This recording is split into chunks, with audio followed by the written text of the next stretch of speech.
Hoy vamos a ver 5 estrategias para mejorar nuestro cerebro. Mejorar nuestra memoria, nuestra atención, nuestra inteligencia, nuestra intuición y pues nuestra capacidad cognitiva en general, nuestra capacidad mental. Y no solo en el momento presente, en el corto plazo, digamos, sino también en el largo plazo.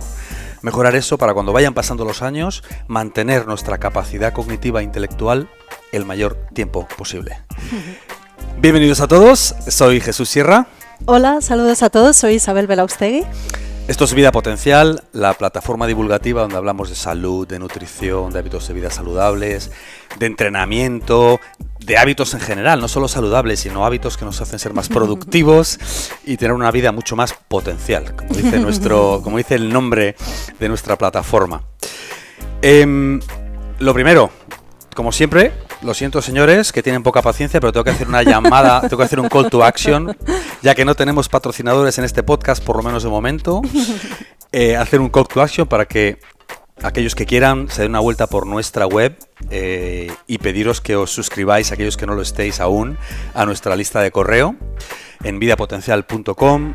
Una lista de correo donde podéis estar al corriente de todo lo que estamos haciendo, de todos los nuevos proyectos que sacamos. Y de paso que vais por allí, pues vais a encontrar un montón de contenido que quizá no encontréis aquí en YouTube o en las plataformas de audio o en las redes sociales, ¿no? Hay un montón de artículos muy interesantes. Y, por cierto, que no lo he dicho antes, si os suscribís a nuestra lista de correo, os podréis descargar gratuitamente el primer capítulo de nuestro libro sobre la dieta cetogénica y un PDF sobre los beneficios del omega 3, cómo tomarlos y un montón de cosas que escribió la doctora Belaustegui. Sí, una guía sencillita.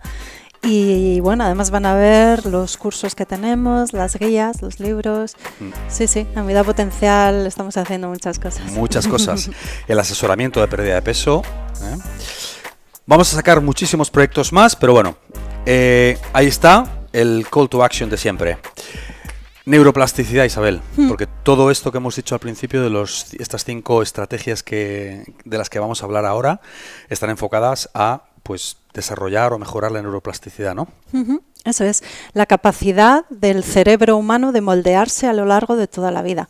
Esa idea de que llegada a la edad adulta nuestro cerebro ya es lo que es y lo que va a ser para el resto de los tiempos, o como mucho va a degenerar, no es cierta. Tenemos una gran capacidad de regeneración, de moldeamiento para adaptarnos a los cambios externos e internos. Esta es la neuroplasticidad.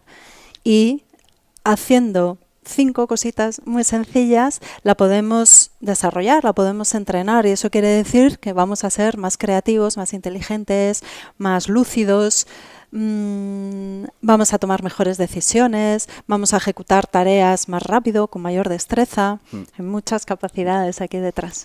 Sí, ahora se está hablando mucho de esto y hay un montón de gente muy lista sacando, no lo digo en el más sentido del término, lo digo de verdad, gente muy inteligente sacando grandes productos, pero nos hemos querido centrar hoy en cosas que todo el mundo puede hacer, que no se pueda nadie escudar en lo de que son muy caras o son complejas de hacer. No, son cosas que están al alcance de todos, ¿no? Eso es, porque es verdad que hay un tipo de entrenamiento específico de neuroplasticidad, cursos especializados, dispositivos, técnicas de biofeedback. Neurobiofeedback es la retroalimentación, es decir, saber cómo tienes una función determinada en un momento dado, hacer determinados entrenamientos, prácticas, para luego comprobar cómo esa función ha mejorado o no, se ha estancado.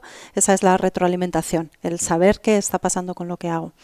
Hay aparatos, aplicaciones.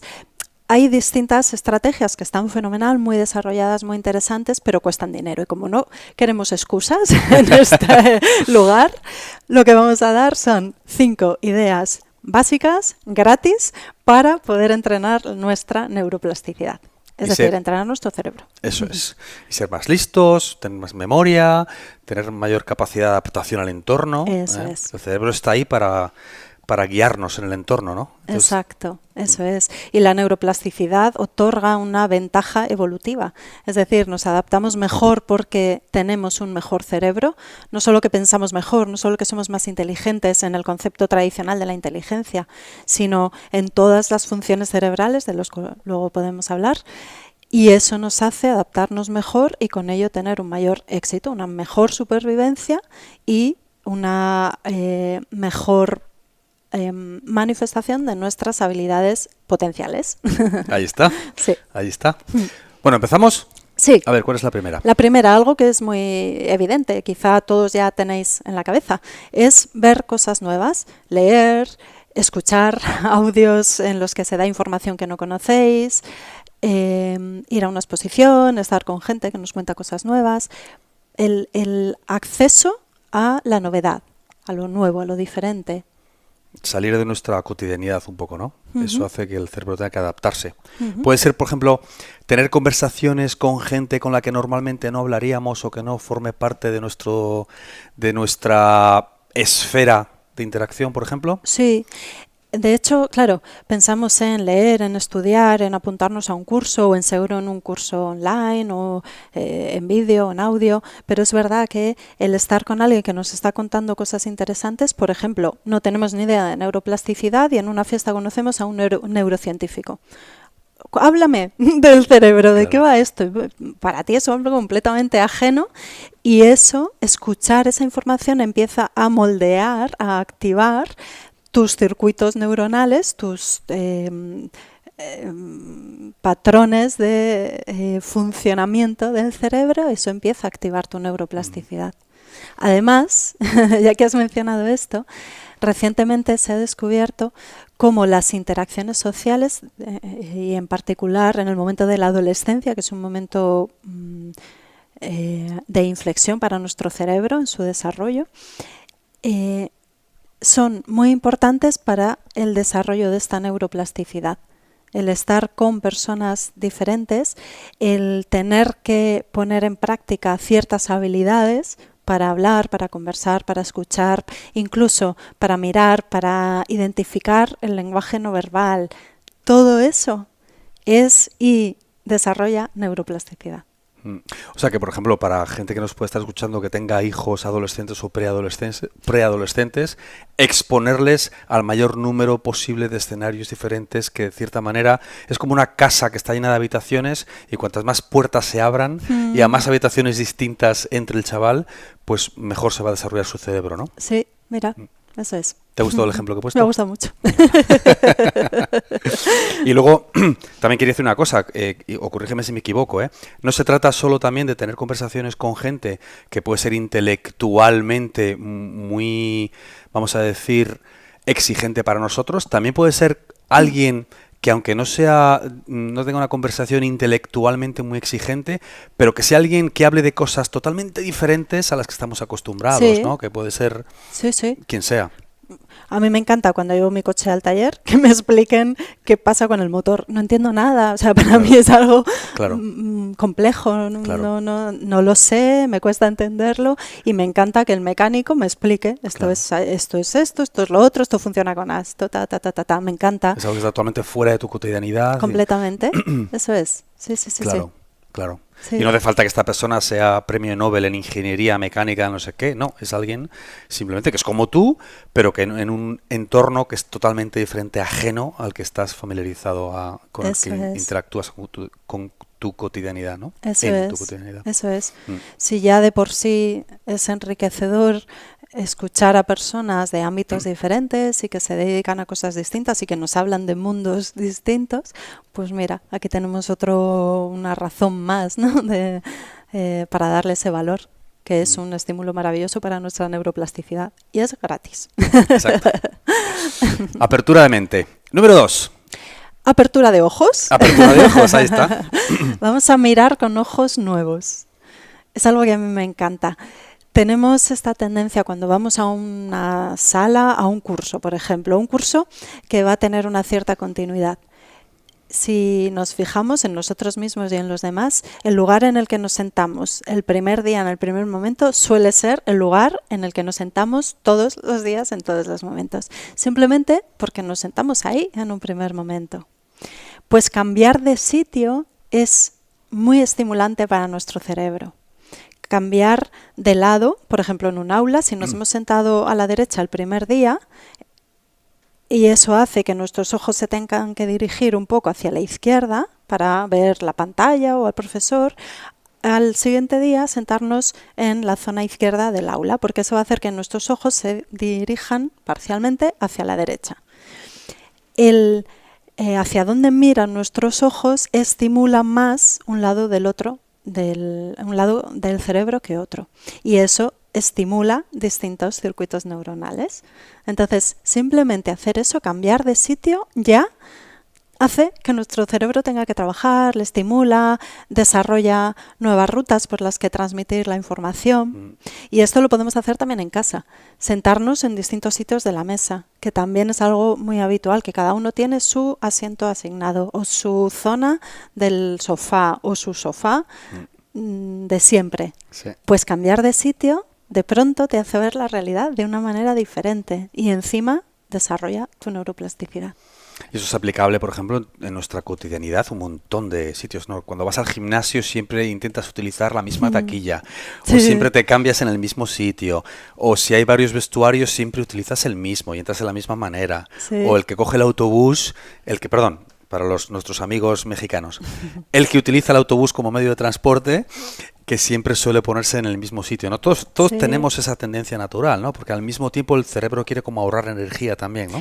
Y además porque nos da seguridad. Si nos sentamos ahí el primer sitio y vimos que no pasaba nada, ya sabemos que es una zona segura, así que nos vamos a sentar ahí porque sabemos que no va a pasar nada. Claro. En el autobús, en el metro, en casa.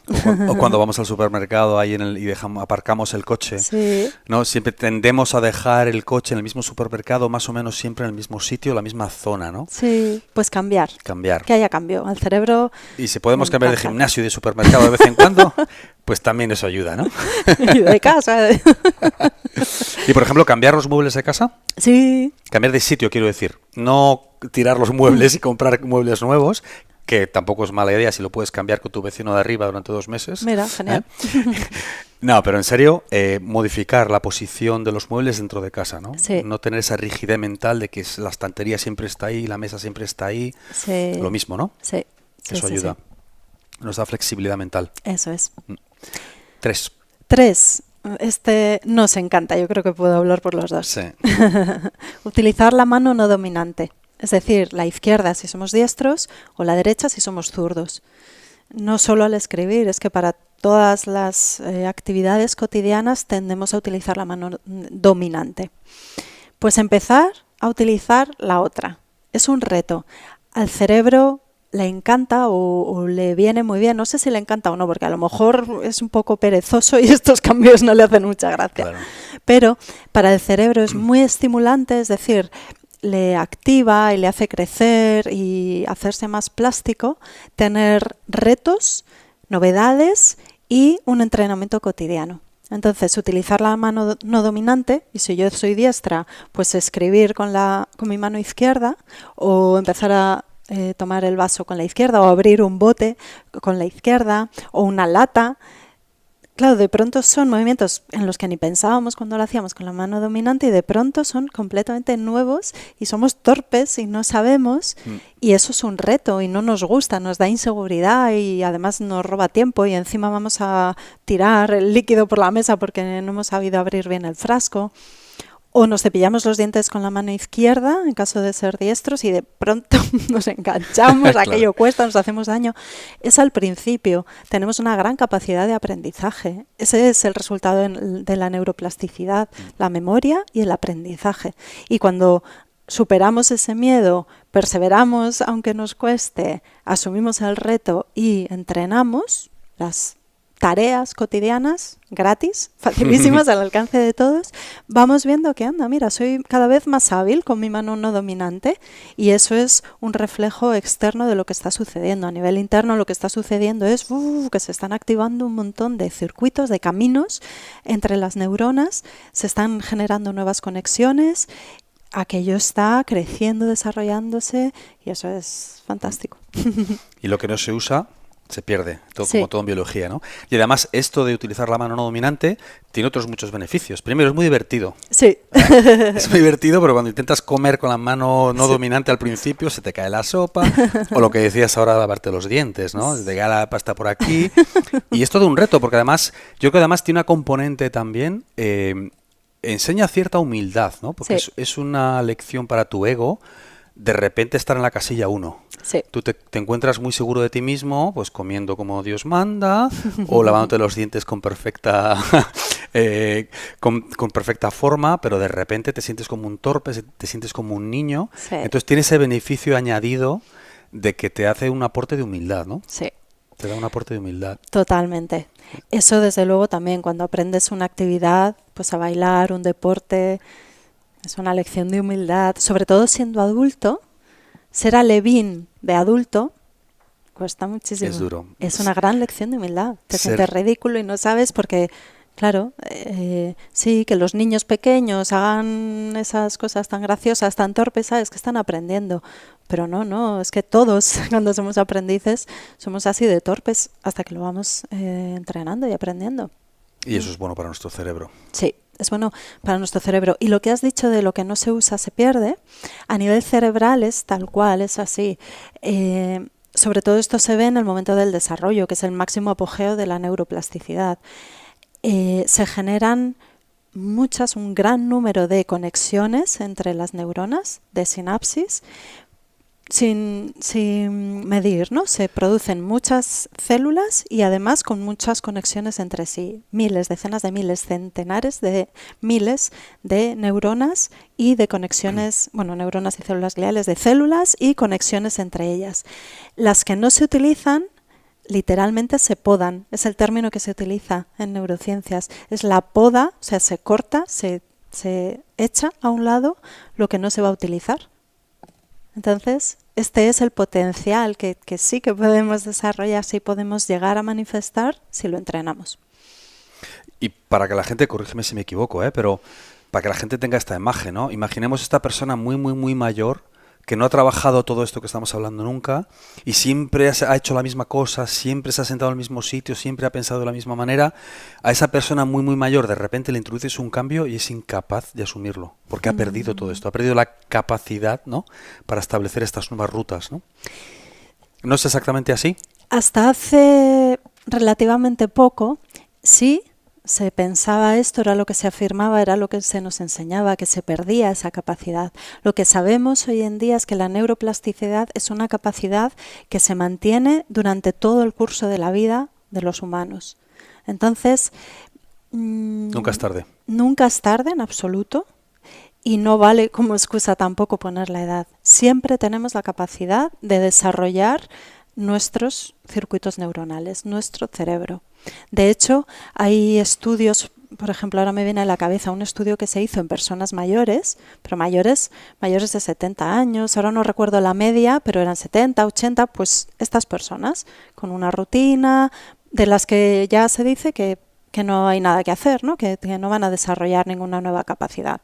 Y no. Entonces, se hizo una comparativa entre juegos de habilidad mental, pues tipo crucigramas, sudokus, este tipo de cosas, o una rutina de ejercicio físico, salir a caminar todos los días. No era ponerse a hacer pesas ni cosas complicadas, era caminar a diario. Y lo que vieron fue que lo que hacía más inteligente a esas personas, es decir, lo que conseguía estimular el desarrollo de ciertas áreas del cerebro, era salir a caminar. Esa actividad estimula un factor de crecimiento del cerebro, el BDNF, el factor de crecimiento derivado del cerebro, que favorece el desarrollo de nuevas conexiones entre las células del sistema nervioso y con ello mejores circuitos, mejores caminitos, mejores rutas por las que se envía y se recibe información. Eso en determinadas áreas del cerebro, en particular en áreas que estaban relacionadas con la memoria.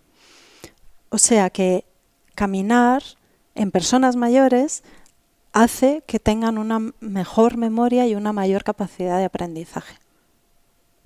Increíble. Esto es la cuarta estrategia que podemos hacer para mejorar nuestro O sea, cerebro. que te has adelantado ya. Me he adelantado porque lo he No me has dejado anunciarlo, Isabel. O sea, que esa era la cuarta. Venga, dila. Venga. Así que puedes decir Venga. la conclusión. ¿Y la cuarta cuál es? No, quiero decir que puedes decir, por tanto, la cuarta es... Ah, vale. O sea, la actividad física o de caminar. La actividad física. En general.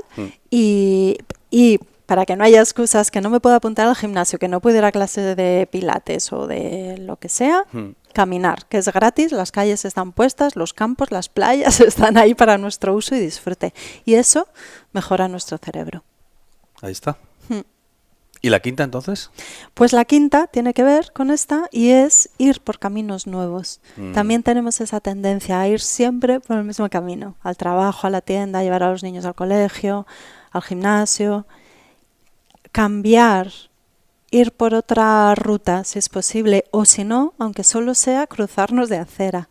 Eso nos genera primero esa incomodidad, el reto, el miedo, aunque sea solamente cruzar de acera, porque ya es ir por un camino por el que no hemos ido nunca. Ahí tenemos una memoria ancestral de lo no conocido es peligroso de base, porque puede salir un depredador que acabe con nosotros. Hay digamos, esa parte trasera un poco antropológica, psicológica, de que por eso tenemos esa tendencia a ir siempre por el mismo sitio. Claro, porque nos da seguridad. Y como decía, los 3 elementos fundamentales para que podamos desarrollar la neuroplasticidad son el reto, la dificultad, algo que supone una novedad que nos cuesta, y la perseverancia.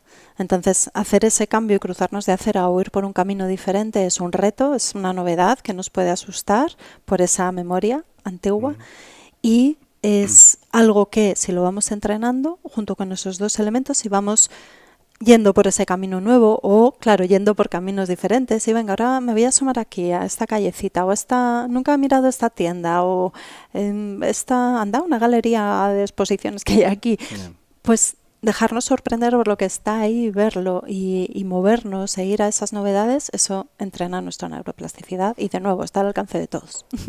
Y en coche, por ejemplo, es muy importante también, ¿no? Sí. En coche. Hay una anécdota de que los taxistas de Londres tienen ¿no? Son más listos que todos los demás. ¿Cómo es eso? Tienen más desarrollado el hipocampo, un área del cerebro que está encargada de la memoria y además el hipocampo tiene una asociación, tiene conexiones con áreas del cerebro que tienen que ver con la orientación espacial, la navegación, y lo que se ha visto es que los taxistas de Londres, son de Londres porque se hizo el experimento allí o la investigación allí, tenían un mejor desarrollo del hipocampo y tenían unas mejores habilidades en cuanto a la navegación. Porque claro, estaban acostumbrados a distinguir zonas, calles, circuitos por los que había que alcanzar otro punto. Lo que se usa se desarrolla. Lo que se usa se desarrolla. No, me había notado aquí preguntarte cuando acabaras, claro, lo de ir por caminos nuevos, ¿sería aplicable también en sentido figurado? Es decir, que esto enlaza un poco con lo que hemos hablado antes también. No solo ir por caminos nuevos físicamente cuando vamos de un punto A a un punto B regularmente y no ir siempre por el mismo camino o en coche ¿no? Esto puede ser también figuradamente en el sentido de no ir siempre por el mismo camino e intentar pensar de manera diferente. O hoy voy a hacer el ejercicio de intentar pensar cómo razona alguien con el que yo no estoy en absoluto de acuerdo. Por ejemplo, ¿ese tipo de estrategia tiene sentido o es una locura que estoy diciendo? Para mí sí tiene sentido. Ahora, no hay estudios científicos que hayan hecho esta prueba, que yo conozca. Entonces, desde un punto de vista científico se dirá que no tiene sentido. Pero desde un punto de vista fisiológico, neurofisiológico, tiene sentido, porque eso es estímulo, eso es novedad, eso es cambio, es un reto. Eso es un reto, ponerte en el lugar de la persona que te cae mal y que piensa justo lo contrario que tú dirías y que te despierta esa respuesta visceral. Hacer ese esfuerzo mental, eso es un gran estímulo para el cerebro, seguramente. Claro. De intentar buscar, por ejemplo, argumentos que contradigan algo sobre lo que estás absolutamente convencido. Voy a hacer el ejercicio de yo mismo contradecirme. Eso tiene que ser buenísimo. Sí. Quizá no haya estudios, pero eso tiene que ser sí. buenísimo para desarrollar la neuroplasticidad, estoy seguro. Sí. ¿No? La verdad es que hay muchas maneras de desarrollar neuroplasticidad. Aquí queríamos dar 5 solamente, sencillas y al alcance de todos. Pero es que hay muchas estrategias, desde luego aprender a tocar un instrumento, aprender una habilidad, a pintar, a dibujar. Si encima lo hacemos con la mano no dominante, más aún. Cursos novedosos, por ejemplo eso, de mecánica, de algo que esté totalmente fuera de nuestra área familiar, cotidiana, de trabajo, de pensamiento. Algo también muy importante es usar las manos. Por ejemplo, esto se ha demostrado como escribir a mano activa distintas áreas cerebrales y mayores áreas cerebrales que teclear o escribir en una pantalla. Eso es algo también que está al alcance de todos nosotros. Podemos escribir a mano en lugar de anotar siempre las novedades o la lista que no queremos olvidar o lo que sea en el móvil, en el ordenador, en la tablet. Eso está ahí. Y si eso lo sumamos al hábito de llevar un diario, ahí sí. Eso sí que es un win-win también, ¿no? Sí. Luego se ha visto que, mira, todo lo que contamos en Vida Potencial ayuda a nuestra neuroplasticidad. Por ejemplo, lo has recordado esto que tú has dicho ahora, el ejercicio de la meditación, de la relajación, el agradecimiento, ese tipo de técnicas y de hábitos de los que también hablamos en Vida Potencial, pues toda la cuestión mente-cuerpo y la gestión del estrés, eso favorece la neuroplasticidad.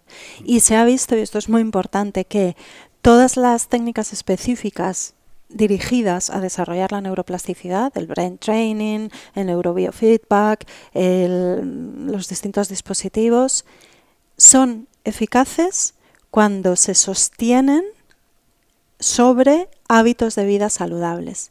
Se ha visto que la neuroplasticidad, nuestra capacidad cerebral, en un sentido amplio, no viene dado por la genética.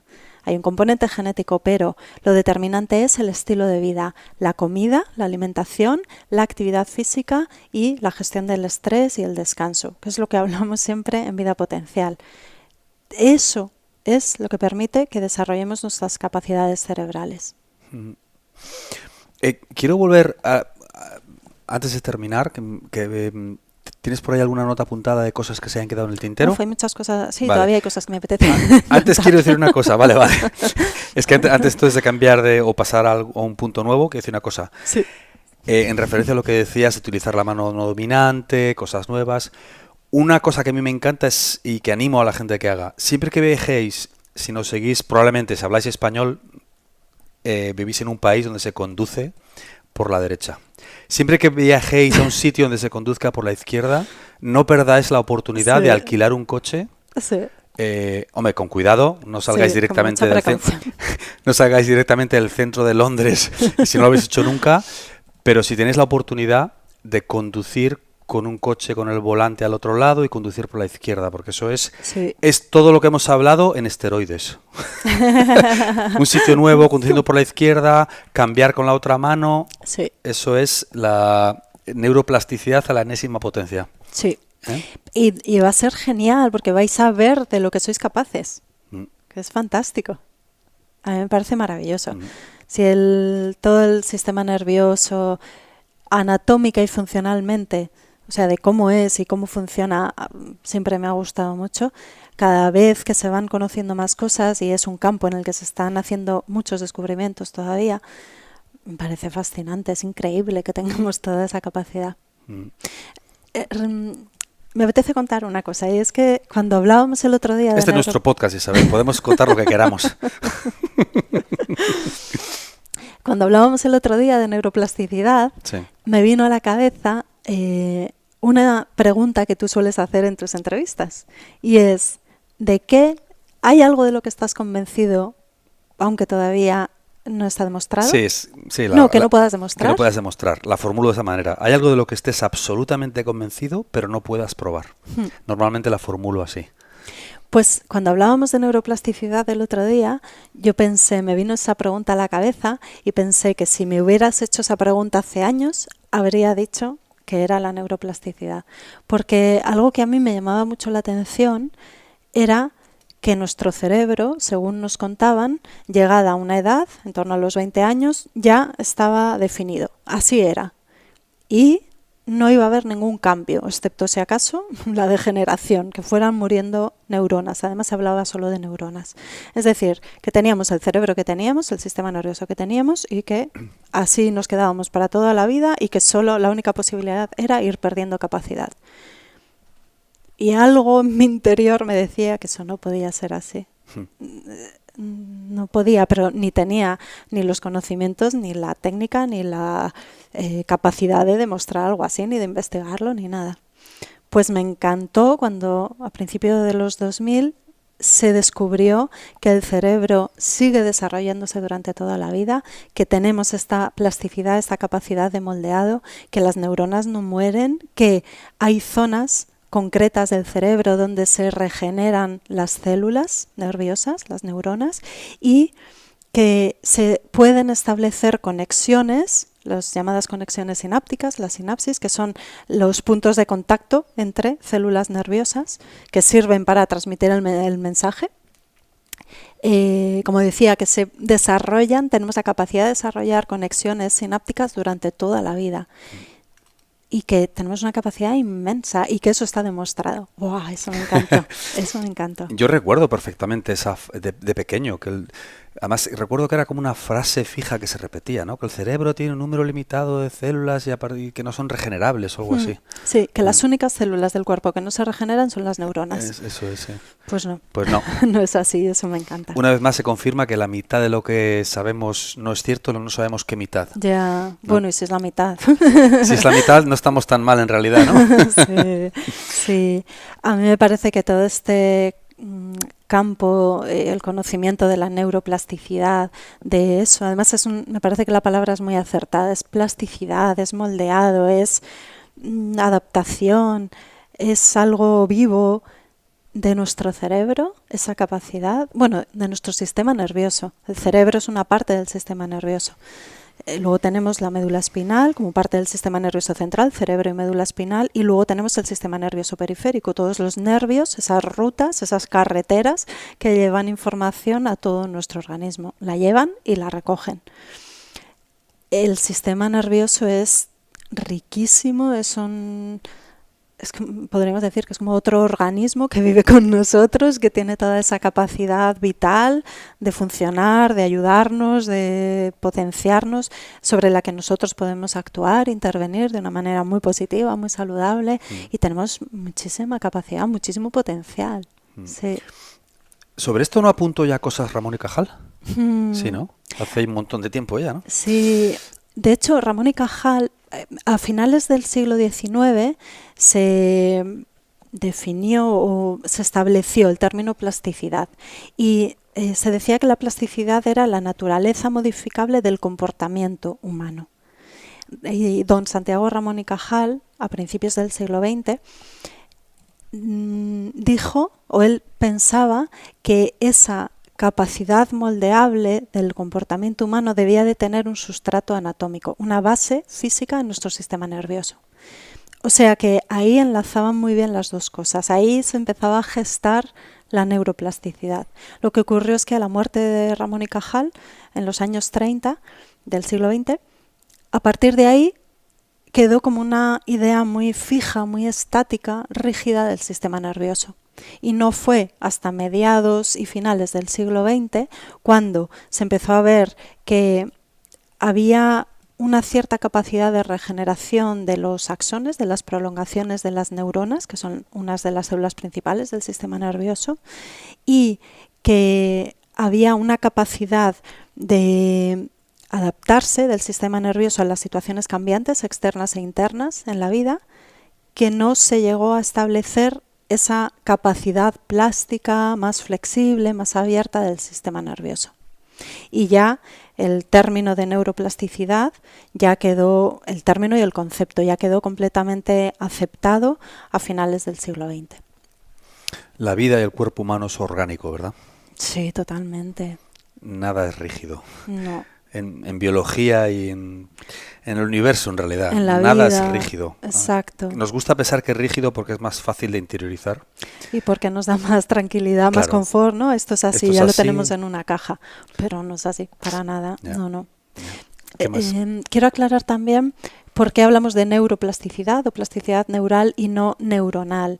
Y es porque lo mismo, siempre se ha hablado de las neuronas como las células del sistema nervioso, pero existen otras neuronas y los dos principales tipos de neuronas en el sistema nervioso son los dos tipos principales de células en el sistema nervioso son las neuronas y las células de la glía, las células gliales. Y conforman como equipos de trabajo.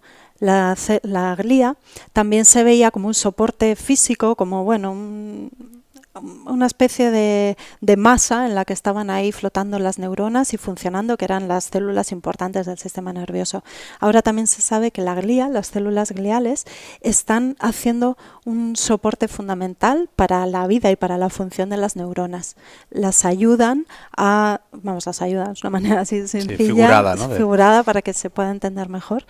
Ayudan a las neuronas a producir sus neurotransmisores, a llevarles nutrientes, a eliminar desechos, conectan con ellas para mejorar la transmisión de los mensajes, hacen como equipos de trabajo, glía y neurona. Y esto es algo muy interesante también. Entonces, si dijéramos plasticidad neuronal, nos estaríamos refiriendo a la plasticidad, la capacidad de cambio y de adaptación de las neuronas, nada más.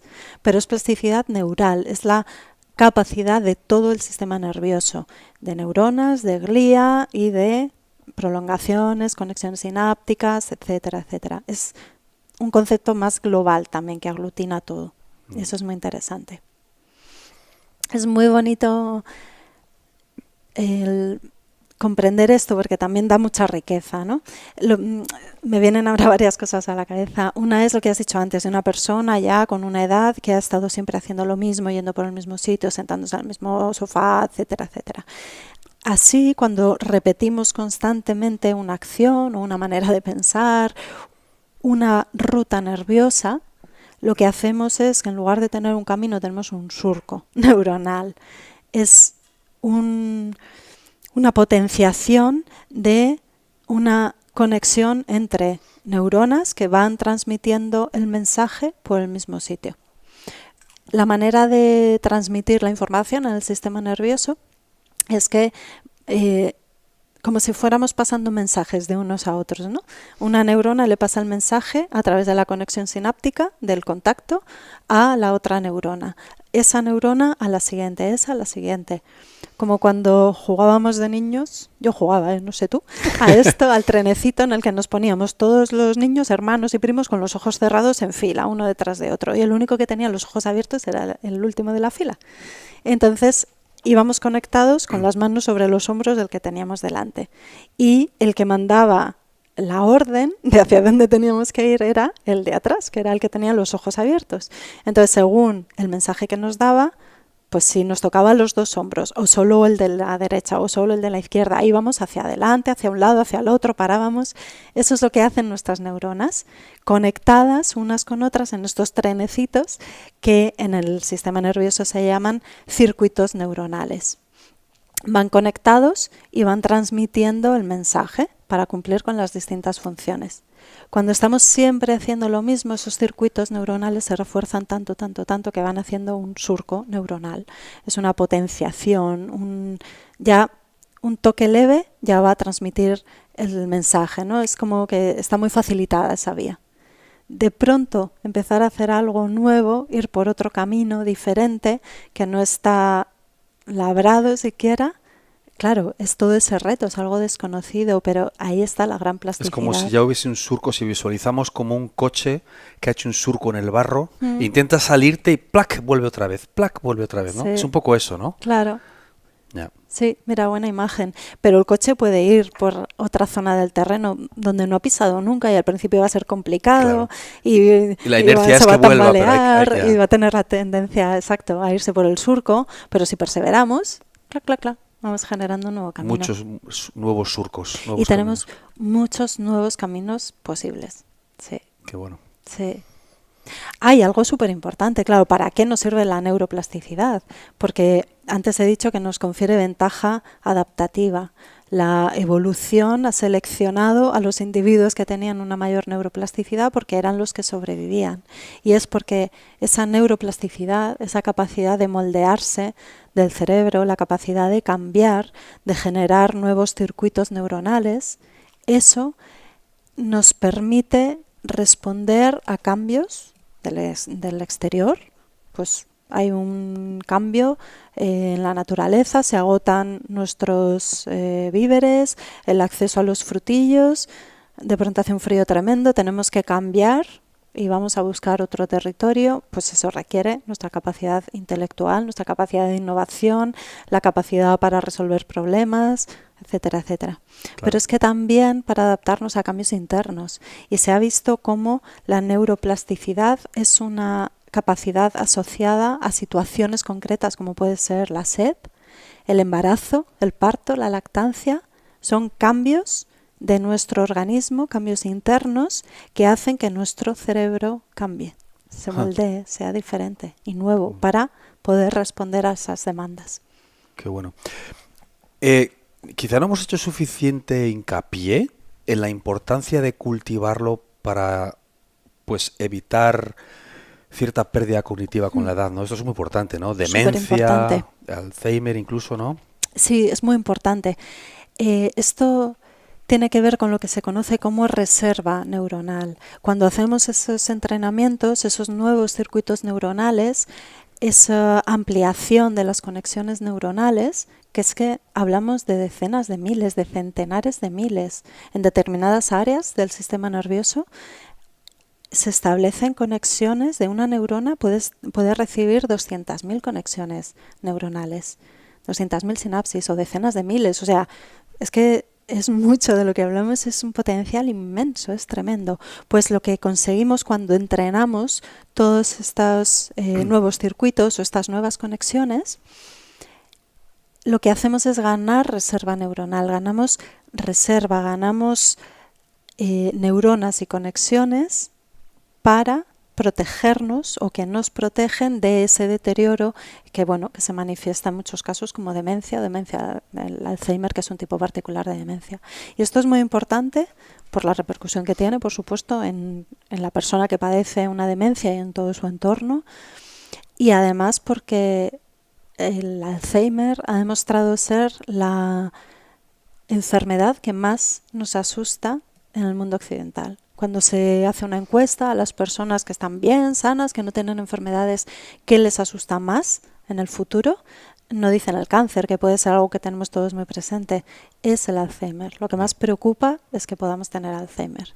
Y además parece que no tenemos nada que hacer ante ello, que el Alzheimer es algo que viene y ya está, y nos toca. Y no, sí que podemos hacer. Podemos hacer con una buena dieta, un entrenamiento físico, un buen descanso, esa base. Tendremos un componente genético, pues lo podremos gestionar o no con la epigenética también, de la que hablamos a veces, pero tenemos esas otras herramientas del día a día y además tenemos la herramienta del entrenamiento de la neuroplasticidad. Y esto también es importante porque nos da poder. Sí, desde un punto de vista práctico también, o sea, más allá de quien nos esté escuchando ahora mismo, pues le puede parecer todo esto muy interesante. Aparte de todo, es que además esto tiene una vertiente muy práctica, ¿no? Sí. Esto es como ahorrar. Entonces, ahorras capacidad. Claro. O ganas. Ahorras y ganas. Ganas y la tienes ahí para cuando vaya saliendo, ¿no? Eso es. Sí. ¿Qué más tienes por ahí apuntado en todas tus notas, Isabel? Que tienes un montón de notas hoy. Bueno, por si no ha quedado claro, subrayar que la neuroplasticidad es la base de la memoria, del aprendizaje, de la respuesta a estresores externos e internos y también de la reparación de lesiones. Se ha visto que microlesiones, lesiones de pequeño tamaño en el sistema nervioso, pueden ser reparadas de una manera espontánea gracias a esta capacidad que tenemos de neuroplasticidad. Esto ocurre, por ejemplo, cuando se obstruye o se rompe un capilar cerebral, por ejemplo, un capilar sanguíneo, que es un vaso muy pequeñito, de un calibre, de un diámetro muy pequeñito.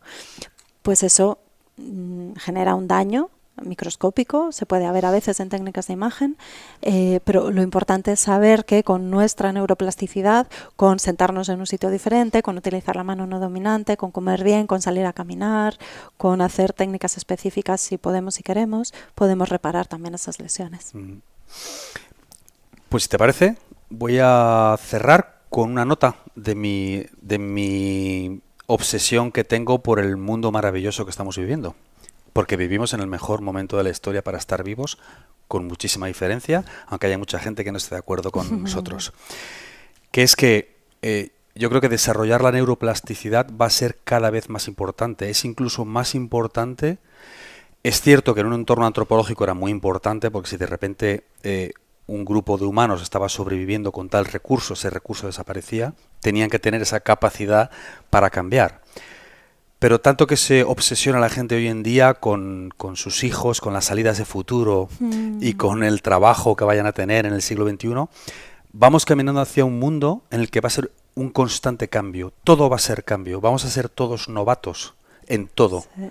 Ahora aún, a día de hoy incluso, ya casi en la tercera década del siglo XXI, todavía hay una pequeña brecha entre la gente más joven, que es capaz de interactuar con la tecnología y con las cosas nuevas que aparecen, y los que son algo más mayores y les cuesta un poco más. En no mucho tiempo, todos vamos a ser novatos, porque todo va a ir tan rápido que precisamente va a tener una ventaja competitiva aquellos que sean capaz de tener esa rapidez, esa plasticidad, ¿no?, neural, esa capacidad de cambiar, de adaptarse a las cosas nuevas y de asimilar información nueva.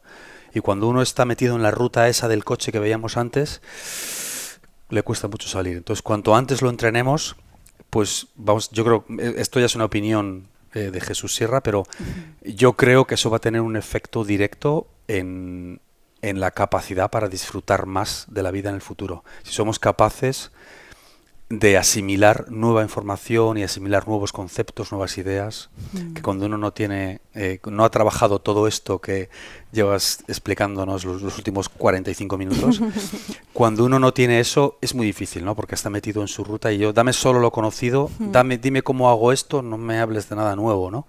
Pero cuando desarrollamos esa capacidad, también desarrollamos pues la habilidad para asimilar nueva información y adaptar nuevas ideas. Y esto es fundamental, porque lo que nos viene en las próximas décadas es todo nuevo. Vamos a ser todos novatos en todo. Sí, ¿no? Sí. Pues mira, eso me trae una idea a la cabeza y me gustaría acabar con esta cita de Ortega y Gasset, que dice: la vida nos es dada, pero no nos es dada hecha.